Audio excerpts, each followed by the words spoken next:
حضرت محدث ابن جوزی نے لکھا ہے کہ حضرت حبیب اجمی ایک بزرگ تھے، ان کے پاس ایک شخص اکثر آتا تھا، بڑا مالدار تھا، ایک ہی بیٹی تھی، وہ بھی ٹانگوں سے معذور تھی۔ تو آپ اکثر اس کو کہتے کہ تو توبہ کر، اللہ کی بارگاہ میں رجوع کر۔ ایک وقت ایسا آتا ہے کہ پھر انسان کا جب کوئی اپنا نہیں رہتا پھر اسے مصلی یاد آتا ہے، لیکن اگر مصلی کی عادت بچپن سے پڑ جائے نا تو پھر ذرا آسان ہوتا ہے اللہ سے دل لگانا۔ وہ اکثر آپ اس کو کہتے کہ ٹھیک ہو جائے، ایک ہی تو بیٹی ہے، وہ بھی بیچاری معذور ہے، تو کہاں دولت لے جائے۔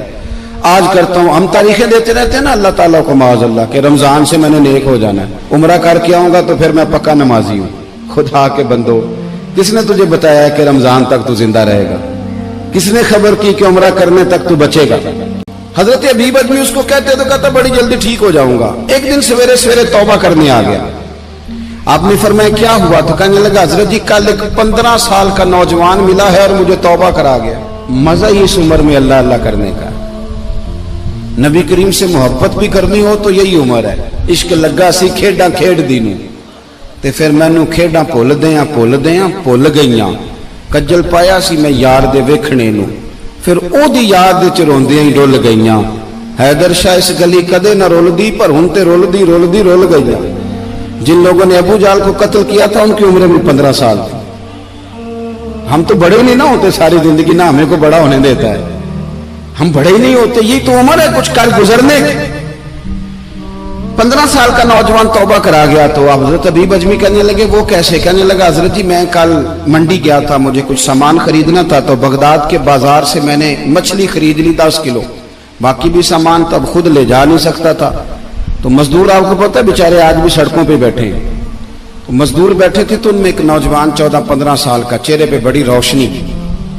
میں نے اس کو کہا بیٹے مزدوری کرو گے؟ کہنے لگا حضور مزدوری بھی کرتا ہوں، پڑھائی بھی کرتا ہوں، اور جو اللہ کو منظور ہو اس کی عبادت بھی کرتا ہوں۔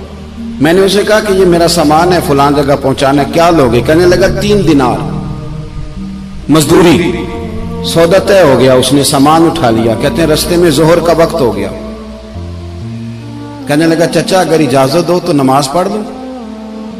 15 سال کا جوان، کہتے میں رکھ کے نا وہاں سامان تو پھٹے پہ بیٹھ گیا، وہ نماز پڑھنے چلا گیا۔ باقی لوگ دیر سے آئے، وہ بچہ جلدی آ گیا۔ میں نے کہا بیٹے آپ جلدی آ گئے؟ کہنے لگے نفل چھوڑ دیے، آپ یہی نہ سمجھ لیں کہ کام چور ہے، میں بعد میں پڑھ لوں گا۔ کہتے ہیں وہ دوپہر کا وقت، رمضان بھی نہیں تھا، میں اس بچے کو نوجوان کو گھر لے گیا اور میں نے اپنی بیوی سے کہا کہ بڑا نیک ہے، نمازی ہے، اور راستے میں یہ بھی ہوا ہے کہ میں نے اسے ایک دفعہ کہا ہے کہ یہ مجھے تھوڑی دیر کے لیے دے دو، گرمی بڑی ہے، تمہیں پسینہ آ رہا ہے، میں اٹھا لیتا ہوں۔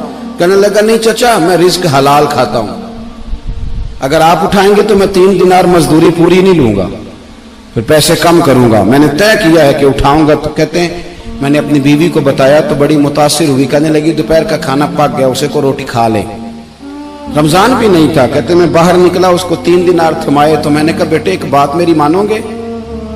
کہنے لگا بتائیے۔ میں نے کہا کھانا پکا ہے کھا لو۔ کہنے لگا میں معافی چاہتا ہوں، میں نے روزہ رکھا ہوا ہے۔ حضور نے حکم دیا، حکم نبی کریم نے حکم دیا، بخاری مسلم کی حدیث ہے، فرمایا نوجوانوں اگر تمہارے پاس طاقت ہے تو نکاح کر لو ورنہ روزے رکھو۔ حکم دیا، یا نکاح اور یا روزے، یہ سرکار کا حکم ہے۔ بھائی نفلی روزہ نفس کی قوتوں کو کچلتا ہے، انسان میں نورانیت اور روحانیت لاتا ہے۔ کہتے وہ کہنے لگا میں نے روزہ رکھا ہے، میں اور متاثر ہو گیا۔ میں نے کہا آپ کیا کرو گے؟ کہیں اور جانا ہے؟ کہنے لگا نہیں، میں جس دن 3 دینار کما لیتا ہوں پھر میں مزید لالچ نہیں کرتا، باقی وقت یا قرآن مجید پڑھتا رہتا ہوں یا نبی پاک پہ درود شریف پڑھتا رہتا ہوں۔ آپ بتائیں؟ تو میں نے کہا کہ افطار میرے ساتھ کر لو۔ کہتے ہیں میں اسے مسجد چھوڑ آیا اور خود میں لوٹ آیا، افطار کے بعد میں اسے لایا، کھانا کھلایا، عشاء پڑھی، اس کا گھر دور تھا، میں نے ڈرائنگ روم کھول دیا، بیٹھک کھول دی، وہیں وہ سو گیا۔ میری 20 سال کی معذور بچی کبھی چل نہیں سکتی تھی، کوئی طبیب کوئی حکیم میں نے چھوڑا نہیں تھا اس کو دکھایا نہ ہو، ایک ہی بیٹی وہ بھی معذور پیدائشی۔ اس کے کمرے میں گئے، میاں بیوی اسے کھانا کھلا اور بتایا بیٹے ایک نوجوان ہے، بڑا نیک ہے ہمارے گھر میں، آج بڑا پرہیزگار۔ پتہ ہے حضور نے کیا فرمایا؟ نبی کریم فرماتے ہیں جب نوجوان اٹھ کے تہجد پڑھتا ہے نا نوجوان، تو اللہ فرشتوں کے سامنے اس نوجوان پر فخر فرماتا ہے۔ اللہ فخر کرتا ہے کہ عمر دیکھو دیکھو یہ میری بارگاہ. اللہ فخر کرتا ہے, اللہ یعنی خدا خود میرے مجلس بود, اللہ فخر کرتا ہے. اب سوچیں, تو ہم نے اپنی بیٹی کو بتایا کہ نوجوان اور بڑا نیک ہے, تو کہتے ہیں وہ کھانا کھلا کے ہم واپس آ گئے. آدھی رات کا وقت ہوا تو دروازے پہ دستک ہوئی. بچی اپنے کمرے میں سو رہی تھی, ہم اپنے کمرے میں, وہ بیٹھک میں. گھبرا کر اٹھے کہ اس وقت کون ہے دروازے پہ؟ تو بیٹی کہنے لگی ابا دروازہ تو کھولنا. کہتے ہیں دروازہ کھولا تو 20 سال ہو گئے تھے بیٹی کو, کبھی اس نے چل کے نہیں دکھایا تھا, کبھی دوڑ کے ادھر جاتی کبھی ادھر آتی. کہتی الحمدللہ اللہ نے میری ٹانگیں ٹھیک کر دی. ہم دونوں رونے لگے, اے اللہ تو کتنا کریم ہے, کیسے ہوا بیٹے سارا کچھ؟ تو بیٹی کہنے لگی ابا آپ نے کہا تھا نا کہ نیک نوجوان آیا ہے, تو میرے دل میں خیال آیا اللہ اگر واقعی نیک ہے تو اس کے صدقے مجھے شفا ہی دے دے. یا ایھا الذین آمنوا اتقوا اللہ وابتغوا الیہ الوسیلہ. تو کہنے لگی ابھی میری دعا بھی پوری نہیں ہوئی تو رب کریم نے فضل کیا ہے اور مجھے شفا عطا کر دی. کہتے ہم دوڑ کے اس کے کمرے میں گئے, اور جب ہم نے ہاتھ رکھا تو دروازہ پہلے سے کھلا تھا, ایک خط چھوڑ گیا تھا. آج کل کے پیر کی کرامت ہوتی تو فیس بک پہ دے دیتا, باقیوں کو بھی ذرا بول پتا چلے. کہتے ہیں وہ خط چھوڑ گیا اپنے بستر پہ کہ اگر تم لوگوں کو مجھ سے محبت ہو گئی ہے تو میرے پیچھے نہ دوڑنا, اس رب کی بارگاہ میں جھکنا جس رب نے میرے اوپر بھی فضل فرمایا ہے اور آپ پر بھی کرم فرمایا.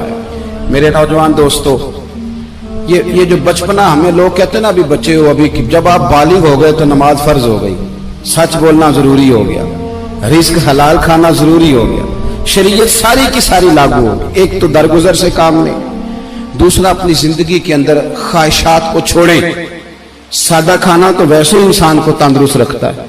یہ جو چکر ہم نے ڈالا ہوا ہے نا مرضیاں کرنے کا, اب موٹر سائیکل بالکل اچھی بھلی ہوتی ہے پر سفارش یہ ہے کہ ماڈل پرانا ہو گیا ہے, تو یہ تو کمزور لوگوں کی علامت ہے.